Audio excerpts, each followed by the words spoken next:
Three. So, welcome to the Healthcare Mavericks show. I have my friend and colleague, Mr. Anthony Pettigrew. Anthony is a IT professional who's been in the business for the last 26 years in the IT industry. He is also owner and operator of MESWeguys Digital Solutions. WebGuys Digital Solutions, a local web design and marketing firm outside of Detroit, Michigan. Anthony has been in the trenches of the internet for a long time, and I invited him today to pick his brain a little bit in order to help small business owners get some assistance with their online presence, their Google My Business, along with some SEO or business strategies and tips that can help bring in new customers. And this is really important since having to pivot into the new norm of doing business currently. So Anthony, welcome to the Healthcare Mavericks show. How are you doing today? Hey, I'm doing wonderful, Caesar. How are you doing? I'm doing good. Good to thank see you very much. No, thank you. Thank you for being part of the show. I am excited for what you have to share, and anything that you have to share with the small business owners. So okay, thank you. Well, it's my pleasure to be on your show, the Healthcare Mavericks. I think you pretty much covered it as far as how today is a new day in the market. We've had to severely pivot from our normal business activities of marketing to the new what we call the new norm, and that is having a digital outreach to our customer base. And much credit should be given to those businesses that were prepared. When the government shut things down, I know myself as a business owner, I immediately thought of, wow, this is really happening, and I'm not prepared. And I say I'm not prepared, but being in the industry, that's what we do, is prepare our clients. But there's a lot of education that needs to be done in preparing for a shutdown, like something we've never experienced before. But before I get into the deep dive of that, I'll give you a little bit about my history. I've been in the IT business for, like you mentioned, 26 years. And my background was in computer networking and engineering. And I got into web design out of a necessity for one of my my colleagues asked me for a website. And I thought, I've never done one, but I'm up for the challenge because I've got an art background. So that's always been very intriguing to me. So with that need, I jumped right into action. I went in and dove into, the structure of HTML and so forth, and just doing it on my own, because at that time there weren't a lot of schools teaching it. And I say at that time, we're talking late 80s. So it was definitely out of necessity. So I had to basically teach myself how to put websites together and the model that it takes. But back then there was no best practices for anything because you just made it up. There were no key performance indicators and different measurements. It was nothing. You just had to put this graphical interface together and present it, and we were jumping with joy with the final product. But fast forward down to our day, everything is controlled by the internet, being digital. So my recommendations for a company is to build on a solid foundation. And that solid foundation is your core, your website, your web properties, and just making sure that it is structured in a sense where the search engines can serve your site as relevant content to the searcher. And that's a major part of it. And Anthony, let me ask you a question. So from the 80s to the 90s, 2000s to now, what do you think are some of the things that a healthcare facility, a practice, a doctor's office, a physical therapist, what are some things that you think they're doing right or that they're doing wrong currently? Well, over the transition of times, obviously there has been great progress made from the decades till now. I think back then they were doing what everyone else was doing, just presenting a platform where the customers or patients could locate them to get contact information. Back then in the 80s, 90s, websites were static. Mm-hmm. And today we have to be dynamic. You know, we've got to answer the public's questions from the website. They've got to be able to input a question and hit a button to get an answer. We've got to make it more user friendly for them. Of course, today everything is mobile. Mm-hmm. So that's one of the biggest indicators is your website mobile responsive, mobile friendly. And then we also have to factor in the load time. Most of us are very impatient waiting for things for us to be served. So right. That's one of the key performance indicators, making sure that your website loads in seconds. We're talking less than 4 seconds is pretty much a baseline load time. But as far as relevant content, content is still king. Google has based their whole business around search.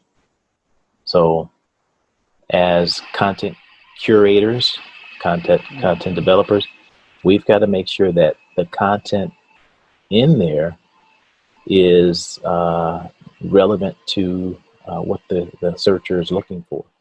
And right. I think that's very important. And we can easily just write something, but there's a right way and there's a wrong way. Right. Most of us automatically think, well, if I'm going after this particular keyword, let me just make sure I mention this keyword in every sentence. Well, that's a negative because that's referred to as keyword stuffing. Right. So you want to have the proper keyword density, the mention of your keyword, and that's something that a professional would definitely advise you on. Right. Mm-hmm. Another important property that you and I talk about all the time is the Google My Business property. Mm-hmm. Speaking of search engines, Google wants you to succeed. They also want you to give them a portion of your revenue too. So they're going to make it where they're going to provide you with certain tools to help you succeed. And the Google My Business page is a fantastic platform to congruently incorporate with your website. Mm. The reason why they refer to it as your Google My Business platform is because it truly is where the public goes first for information. Mm-hmm. So with the keywords, Google gives you what they define as categories, and you want to make sure that those same category keywords are congruent on your website. So now you're creating that continuity, that connection that bridges your site with Google, which also helps you get more visibility. And that's just one of the largest directory platforms that you could make sure that your name is present. And I think one of the biggest advantages is that Google My Business is free, right? Yes. And they do provide a platform like Facebook where you can add photos, videos, your services, but most importantly, or one aspect that's very important, is your customer reviews. Is responding to those both positive and negative reviews. Absolutely. Right. Absolutely. And it's good you mentioned that, because a lot of people neglect that. And it really is something that could contribute to one's visibility in ranking your web property by having those reviews and mentioning the keywords of your services in those reviews. Good Um, point. a lot of businesses just think that, hey, just say something nice. You know, that's fine. That's the intent. But encourage your customers to mention the service that was rendered in that review. And that will provide that link juice that the search engines need to display that review as relevant content. That's really big. All right. And what other tips would you say a small brick and mortar, a mom and pop shop, a local business can also use with your Google My Business? I'm glad you asked that, Caesar. One of the other major factors are your social signals. Okay. You want to make sure that you have, like you mentioned, your Facebook profile. You want to make sure you have a Twitter profile, an Instagram profile, especially a Yelp profile, and of course a YouTube profile. All of these social platforms have tremendous amount of authority that pushes signals to your website. So you want to create a link wheel, and that's the outer links with the core being your home website, and then you linking to these other spectrums, creating a link wheel with you being right in the middle. So if we look at it from that aspect, and you cover your wheel, you know, you can sustain certain pressure points that may, you know, if one of the platforms go down, okay, no problem. We've seen Facebook go down. But when you have all of your other major social signals present, you're protecting yourself. You're making yourself resistant to complete, you know, shutdown. Right. Mm-hmm. And yeah, we talk about optimizing each of those profiles as well. So you want to seek the advice of someone who has experience in getting those properties optimized as well. And Anthony, in your experience, what have you seen that works for healthcare? A doctor, a chiropractor, a therapist, a plastic surgeon. What are some strategies that will bring in not only new but repeat customers? Okay. I find that, of course, being social, you want to be where your audience is. Right. So they're on your Facebooks, they're on your Instagrams, they're on YouTube. So you want to make sure that you have a healthy presence on those social channels. And quite honestly, you want to give them a reason to call you. It's fine to be there, but most truly want an invitation to come see your business. So that's part of the investment. You have to give them. It's a give and take situation, and it's a trust relationship here. So your relationship building starts with your social profiles. You know, you don't always want to sell. You want to provide educational content. You want to provide, you know, helpful tips and tricks, or even a discounted offer or free offer to let them know that you're not always just trying to take from that customer, because the lifetime value of a customer far outweighs you trying to get that initial first sale. You know, you want to build that trust and that relationship on that first interaction. Right. So it's important to nurture that, and we have to be giving of ourselves initially. Right. Mhm. So you gotta wine and dine, and it's really hard to kiss on the first date, right? You gotta. Absolutely, absolutely. Right. You've gotta provide that comfort, that small talk. Right. And I think you made an important point of the importance of educating your client or your patient, informing your client and your patient, but also you can also entertain your client and your patient with testimonials or a fun office video.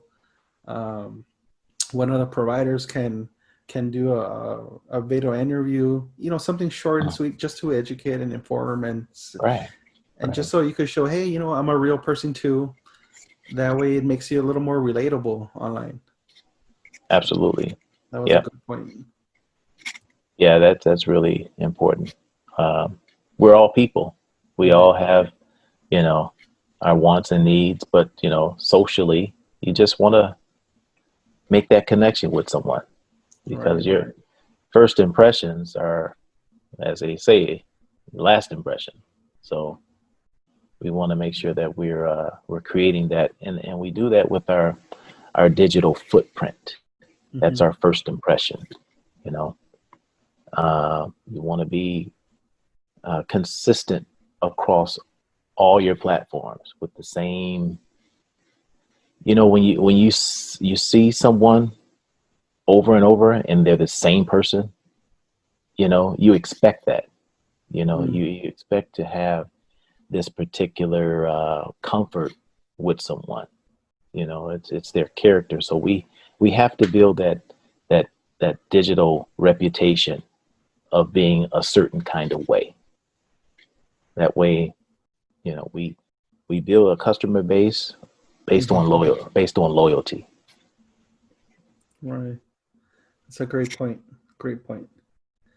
Um, so Anthony, any other words of advice, any other words of wisdom for your local business or your local brick and mortar company?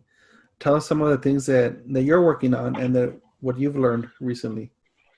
Okay, sure. I think it's important for a business owner to truly know their numbers. You know, if they've done marketing in the past, what is your CPL? What is the cost to get that customer in your door? Knowing that number uh, helps you meet your targets. And then it also lets you know, well, what is it going to take to scale my business? Most business owners who are doing good, they want to do better. Right. I haven't talked to one business owner that is satisfied with just okay. They want to do better. So that's something that I've been featuring in my business is helping local companies scale to the next level, to nurture the growth that they've been experiencing. Since this whole pandemic, everyone has been forced to start over, to reopen. So one of the ways that I've been introducing as a fantastic model, those owners who currently have their list, is fantastic, because now you can directly send communications to your list, your current customer base, to let them know what your current business status is, Mm. what your specials are, what your outreach to the community is. Speak to them. Now's not the time to shut down socially, digitally speaking. It's time to get that voice out and let your business brand be known, that you're still in the community, you're here to serve, and you care. You want to show your customers that you care. And many are still searching and looking, and also looking for newer business connections too. So one way that I have instituted is there are many of us every day who are celebrating something, whether you're celebrating an anniversary, you're celebrating a birthday, an engagement, retirement, something. People by nature love to celebrate. So I'm helping small business owners develop their own, what I call a celebration VIP program or club, for lack of a better word. And what this does, it allows them to establish an outreach to not only existing customers, but a way to attract new customers based on their outreach, to congratulate them with a gift to help them celebrate whatever occasion it is. They're gifting them something first. Mm-hmm. That's the invitation into their business doors, that free gift. So in my business, I've got a digital gifting coupon system already set up that I'm letting my customers and new customers actually test for a 30-day period. You know, I'm not asking for a dime. Now, that's with someone who has a list. They can promote this. If you don't have a list, then of course you need to do some marketing. And my recommendations is Facebook. Facebook has the data that indicates when someone's celebrating something. So that's been the perfect platform to get that audience to take that offer. And it's working fantastically. And I invite your audience, if that's something and this works for any business. I mean, any business that relies on a person, that's a reason to offer them something as a gift. I mean, even if you have a pet store, Right. people are into their pets. You know, pets have occasions too. The They day you are. got them. I just bought a big box of dog treats from Costco. Yeah. And See, it's for 3 of my dogs. So yeah, they're, but you buy a treat for the kids, you buy a treat for the dogs. But that's a good point. yeah. Everybody needs a reason to celebrate something. Life. Right. Every new day is the day to celebrate. Especially now. Now Yeah. you gotta appreciate the small things. Absolutely. It's a lot of unrest in the world today, and it's causing a lot of heartache and depression. So this is giving people a reason to, as they're scrolling through Instagram or Facebook, imagine seeing a post that says, "Hey, congratulations! It's your whatever celebration week or day," and the gratification from you scrolling and you land on that post, you're going to take that offer. Right. You're going to go, this is why I scroll, to be rewarded. So we want to get our customers or healthcare into the mode of giving. Right. This time we all need to give more. And speaking of giving, Anthony, if somebody would like to do a trial on your offer for the coupon system, where can they reach out to you or contact you? Yeah, sure. They can contact me at my website. It's MESWeguys.com. And right on the home page, there's a button there. If you'd like to get a free audit of your business to check the health of your digital footprint, I completely welcome that. And if you'd also like to fill out a discovery form, click the drop down list from my contact page and feel free to fill out a discovery form. I'd love to have a quick 5 or 10 minute chat to just see what your goals are, and what your pain points are, what your growth goals are. And I'd love to help out. All right. And to add to that, I can throw in a free YouTube strategy session to see if YouTube is a right fit for you, for your business, and to see what type of content and educational content you're willing to relay that to your audience. And YouTube's big. Google owns YouTube, so they go hand in hand as well. So I'll throw in that also as a free offer. Thank you. That's awesome. But Anthony, thank you very much for your time. I know you're a busy guy. I really do appreciate your knowledge and for sharing that with us. Thank you, Caesar. I All right. appreciate it. I'd love to be invited back to your show at any time. All right. Fantastic. We'll talk to you soon, and thank you again. You bet. All right, my friend. Take care.